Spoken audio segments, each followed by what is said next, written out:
Selamat pagi anak-anak, bagaimana kabar kalian hari ini?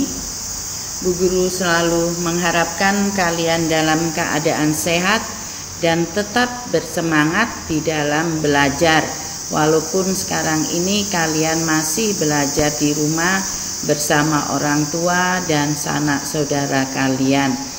Anak-anakku sekalian, pada pagi hari ini kita masih melanjutkan tema 4, subtema 2, globalisasi dan manfaatnya.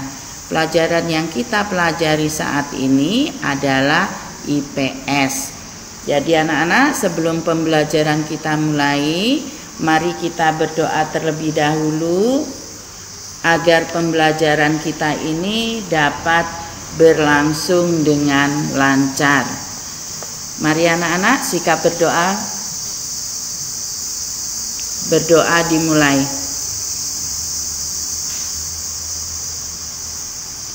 Selesai. Anak-anakku sekalian, pelajaran IPS kali ini materinya adalah kerjasama negara anggota ASEAN dalam bidang politik. Sebelum PTS kemarin, kalian sudah mempelajari kerjasama negara anggota ASEAN dalam bidang sosial budaya. Sekarang kalian pelajari kerjasama negara anggota ASEAN dalam bidang politik.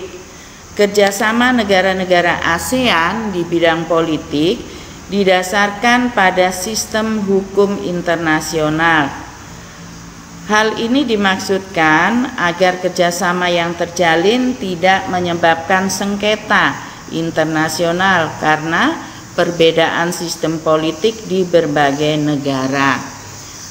Salah satu kerjasamanya ini adalah ASEAN Political Security Community atau APSC, atau bahasa Indonesianya itu Masyarakat Politik Keamanan ASEAN.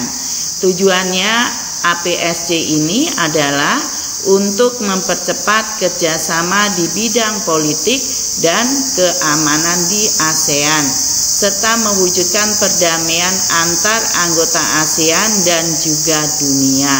Itu salah satu kerjasama negara anggota ASEAN dalam bidang politik. Masih banyak lagi kerjasama-kerjasama yang dilakukan negara-negara anggota ASEAN di dalam bidang politik. Coba kalian buka di buku pena halaman 34. Nah, kalian lihat di situ bentuk kerjasama antar anggota ASEAN di bidang politik antara lain: 1. Meningkatkan pemerintahan yang baik dengan memajukan prinsip-prinsip demokrasi. Yang kedua, meningkatkan dan memajukan keamanan dan perdamaian di kawasan Asia Tenggara melalui traktat persahabatan dan kerjasama. Ketiga, menjamin tercapainya kebijakan pelarangan penggunaan senjata nuklir di kawasan Asia Tenggara. Yang keempat, membantu menyelesaikan konflik antar anggota ASEAN secara damai. Kelima, mempererat persatuan dan kesatuan antar anggota ASEAN. Yang keenam, menjalin hubungan dengan negara-negara di luar Asia Tenggara. Yang ketujuh, menjalin kerjasama di bidang maritim ASEAN. Kedelapan, melakukan perjanjian kawasan damai, bebas dan netral yang tujuannya untuk menciptakan kawasan Asia Tenggara yang bebas, damai dan netral dari berbagai permasalahan negara di luar Asia Tenggara. Itu adalah bentuk-bentuk kerjasama yang dilakukan oleh negara-negara anggota ASEAN di bidang politik, ya.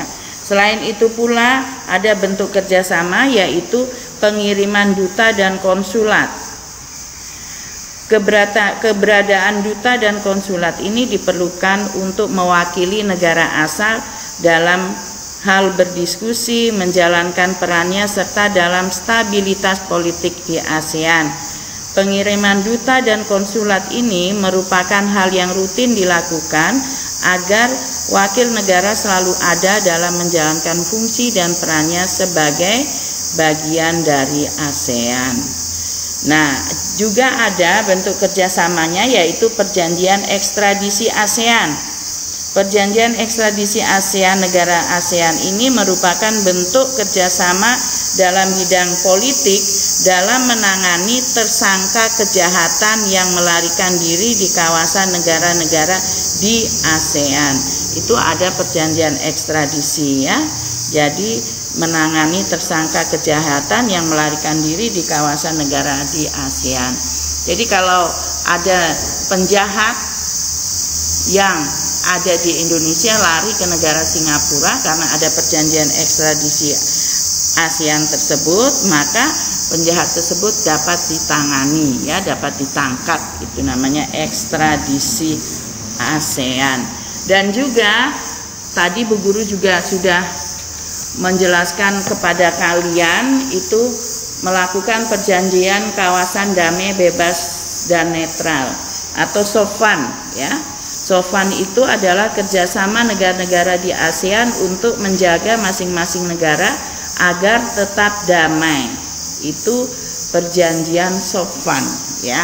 Kita lanjutkan lagi anak-anak. Nah, di situ digambar di layar itu juga ada kerjasama di bidang maritim. Ya, tadi kerjasama, salah satu kerjasamanya itu adalah APSC, yang ini menjalin kerjasama di bidang maritim ASEAN sehingga mempererat persatuan dan kesatuan antar anggota ASEAN. Nah, kita lanjut sekarang anak-anak ya. Peran Indonesia dalam kerjasama mengatasi peredaran obat-obatan terlarang. Peredaran obat-obatan terlarang itu menjadi kejahatan lintas negara yang harus diatasi oleh negara-negara ASEAN. Karena obat-obatan terlarang ini memberikan dampak negatif terhadap generasi muda, sehingga masa depan sebuah bangsa pun akan terancam ya. Itu. Nah, oleh sebab itu seluruh negara ASEAN itu harus bekerja sama untuk memberantas peredaran obat terlarang.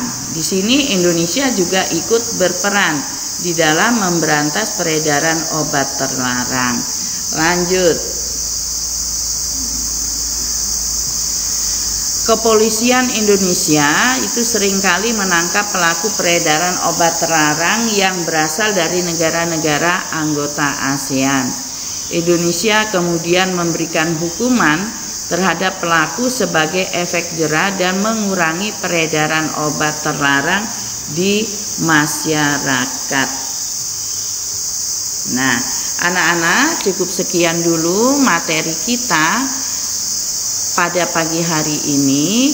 Bu Guru harapkan kalian tetap jaga kesehatan, tetap ikuti protokol kesehatan, dan selalu diingat misi sekolah kita DJTM, disiplin, jujur, terampil, dan mandiri.